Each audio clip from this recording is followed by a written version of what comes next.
अगर आप में से कोई ध्यान के मार्ग को समझना चाहता है और उस पर चलना चाहता है और कुछ ऐसा जानने के लिए इच्छुक है जो बातें किताबी दुनिया से बाहर है, तो आप द ओनली वन कम्यून के मेडिटेशन सेंटर आ सकते हैं और उनके फ्री मेडिटेशन सेशंस अटेंड कर सकते हैं। आप इस नंबर पे व्हाट्सएप करके उनके मेडिटेशंस के लिए अपॉइंटमेंट ले सकते हैं।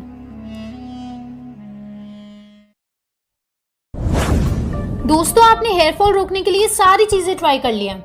A to Z सारे विटामिन एंड मिनरल्स जैसे कि B12, zinc, magnesium, iron, potassium, vitamin A etcetera, ये सारे पूरे तरीके से ले रहे हैं।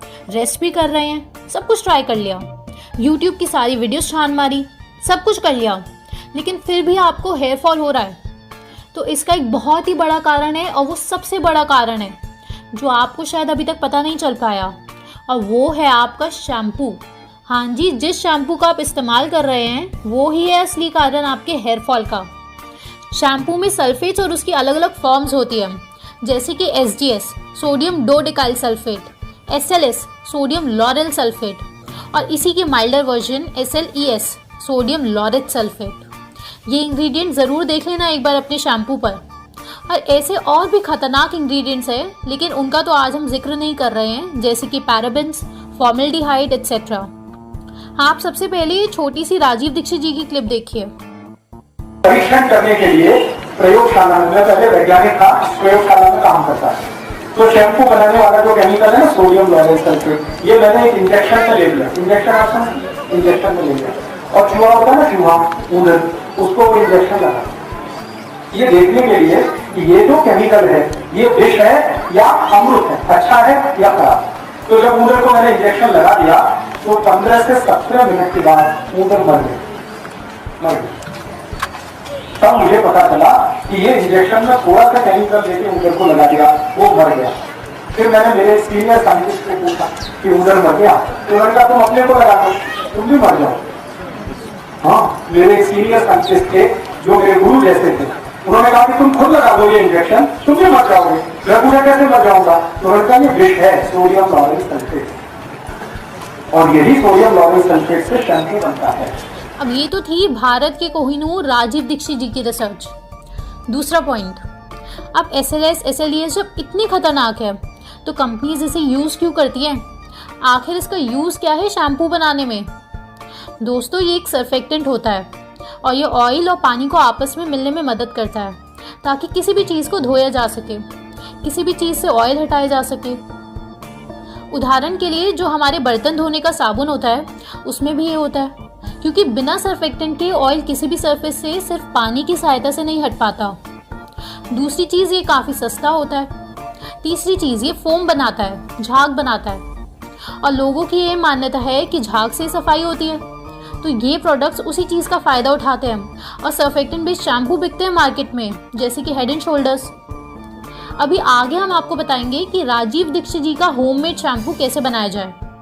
अब उसमें झाग नहीं बनता तो लोग कम यूज़ करते हैं। दोस्तों, स्कैल्प में जो ऑयली सब्सटेंस नेचुरली बॉडी बनाती है उसे सीबम कहा जाता है। ये सर्फेक्टेंट्स उस सीबम को पूरी तरह निकाल फेंकते हैं और आपके बालों को बहुत ही ज़्यादा ड्राई कर देते हैं, और सबसे ज़्यादा नुकसान पहुंचाते हैं ये बालों की क्यूटिकल लेयर को। SLES तो लगभग हर ब्रांड के शैम्पू में है, Dove, Pantene, Sunsilk, Clinic Plus, L'Oreal, TRESemme etcetera. और दोस्तों, हेड एंड शोल्डर का तो लेवल ही अलग है, उसमें SLES और SLS दोनों मौजूद है। तो अगली बार जब हम शैम्पू लें तो एटलीस्ट ये दो केमिकल्स के बारे में ज़रूर देखना। तीसरा पॉइंट, अब आप ये रिसर्च पेपर देखिए। ये देखने के बाद आपको समझ आएगा कि मार्केटिंग और पैसों के बलबूते पर आपके साथ कितना बड़ा धोखा होता है। आप ये रिसर्च ज़रूर पढ़िएगा, इसका लिंक हमने डिस्क्रिप्शन में दे दिया है। इस रिसर्च में सामने आया कि SLS और SLES तो हानिकारक है ही नहीं, और लोगों ने तो साइंटिफिक लैंग्वेज को मिस इंटरप्रेट कर दिया है, और ये बिल्कुल सेफ़ है यूज़ करने के लिए। तो इसका मतलब राजीव दीक्षित जी तो झूठे हैं, वो जो चिल्ला कर सबको समझा रहे हैं और पूरा जीवन उन्होंने लगा दिया, वो तो झूठे हैं। लेकिन अब आप इनका एक राज देखो, इनका पर्दाफाश करते हैं। ये रिसर्च पढ़ने के बाद हम भी काफ़ी हैरान हुए, तो हमने और स्टडी करी, तो हमें भी यही लगने लगा कि इसका कोई नुकसान है ही नहीं। हर रिसर्च में यही आ रहा है कि इसका कोई नुकसान है ही नहीं। लेकिन तभी हमारे टीम के की मेंबर की एक बहुत ही अजीब चीज़ पर नज़र पड़ी कि इस रिसर्च का पैसा आखिर कहाँ से आ रहा है। इन सारी रिसर्च की फंडिंग आ रही थी उन्हीं कंपनी से जो धड़ल्ले से यही प्रोडक्ट्स बनाकर बेचती हैं जिसमें ये SLS यूज होता है। उदाहरण के लिए ये वाली रिसर्च देखिए और अब ये लाइंस हमारे साथ खुद से पढ़िए। All authors except JLM were at the time of writing this manuscript employed by and receiving salaries and research support from 7th Generation Inclusive, which manufactures household cleaning products that contain sodium lauryl sulfate. JLM received personal fees from 7th Generation. देखा दोस्तों आपने, समझ गए कि इस research का पैसा खुद उसी कंपनी ने दे दिया है जो इस केमिकल का यूज़ करती है अपने प्रोडक्ट्स में, और उसका नाम है 7th Generation। ये होता है पैसों का खेल। अब जब आम जनता इस टॉपिक के बारे में सर्च करेगी तो इस टाइप की रिपोर्ट्स इंटरनेट पर सबसे ऊपर आएगी और लोग ये मान के बैठ जाएंगे कि राजीव दीक्षित जी तो कुछ भी बोलते हैं और SLS और इन शैम्पू से तो कोई नुकसान होता ही नहीं है, और बस इतना सोचेंगे और आगे चले जाएंगे और अपने लिए हेड एंड शोल्डर्स खरीद के ले आएंगे। चौथा पॉइंट, अब आप हमारे साथ ये 2 रिसर्च पेपर पढ़िए। पहली, hair protein removal by sodium dodecyl sulphate.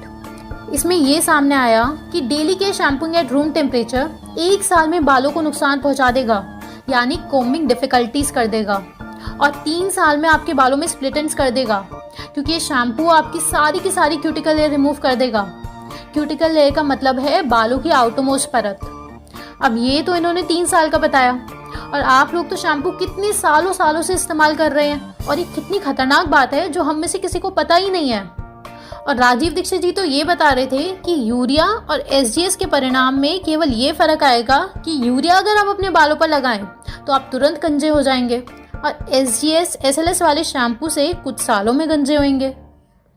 अब आप अगली रिसर्च पढ़िए, effect of SGS on human hair. इस स्टडी में भी सेम बात सामने आई।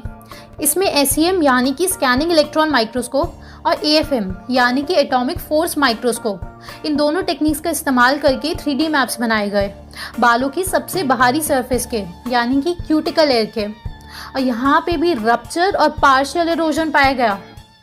अब जिन लोगों को हेयर फॉल नहीं हो रहा है तो बहुत ही अच्छी बात है, बधाई हो।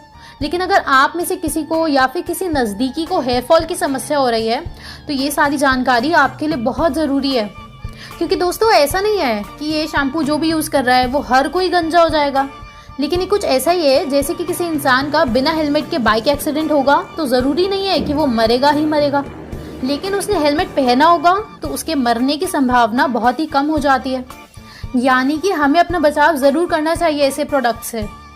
और दूसरी चीज़ कि हेयर फॉल के और भी बहुत कारण हैं, जैसे कि जेनेटिक कारण। अब दोस्तों लास्ट और सबसे ज़रूरी पॉइंट, इसका सल्यूशन, यानी कि अब बाल तो साफ करने ही है तो कौन सा शैम्पू यूज़ करें फिर। राजीव दीक्षित जी ने एक बहुत ही ज़बरदस्त तरीका बताया है, आप नोट डाउन कर लीजिए। 100 ग्राम आंवला, 200 ग्राम रीठा, 300 ग्राम शिकाकाई, यानी कि ये सारी चीज़ें 1:2:3 के रेशियो में खरीदनी है।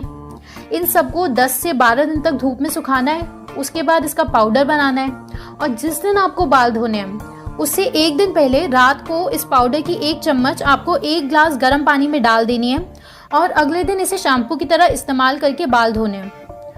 दोस्तों ये ज़रूर करिए, बहुत ज़बरदस्त चीज़ है और 100% कुदरती है, और ये जानकारी अपने दोस्तों को भी दें, वो भी आपको दुआएं देंगे। इस इंटरनेशनल षड्यंत्र को पूरी तरह से खत्म करने के लिए आप IMPH मेंबर जरूर बने। ऑलरेडी बहुत सारे लोग IMPH टीम से जुड़ चुके हैं। आप द फाइनल गेम लिखकर इस नंबर पर व्हाट्सएप करें, क्योंकि आप लोगों ने अभी एक्शन नहीं लिया तो बहुत देर हो जाएगी। IMPH मेंबर प्रोफेसर मोक्ष का आप चैनल जरूर देखें। डॉक्टर बिसरू की बहुत इंपॉर्टेंट और डिलीटेड वीडियोस जो यूट्यूब बार बार डिलीट कर देता है वो ये अपलोड कर रहे हैं, आप यहाँ पर क्लिक कर लीजिए।